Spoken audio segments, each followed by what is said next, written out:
នេះគឺនេះឡនដាមហាវិហារឥឡូវរូបនេះគេដាក់ជាផ្ទាំងចាក់បញ្ចាំងឲ្យមើលទៅដូចមានប្រសងមានអីកំពុងសិក្សារៀនសូត្រនៅនេះឡនទាណាគឺអស្ចារ្យមែនតើនេះគឺស្លាយគេដាក់បញ្ចាំងហើយរូបគំនូគឺចេញគំនូជាចោលឬក៏រូបហ្នឹងចេញនៅខាងក្នុងជាង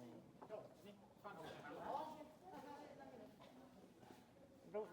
គេបញ្ចាំងវីដេអូ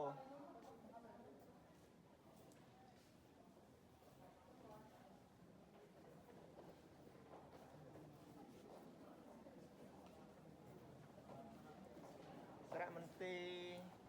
បតនាទីក្រុងបតនានេះគឺជាសារមន្ទីរមួយដែលឆ្លងចាំងពីវប្បធម៌សិល្បៈទូទៅហើយភាគច្រើនគេផ្ដោតសំខាន់ទៅលើប្រវត្តិសាស្ត្រនៃទីក្រុងបតនានេះម្ដងហើយទីហ្នឹងគឺមានពុទ្ធ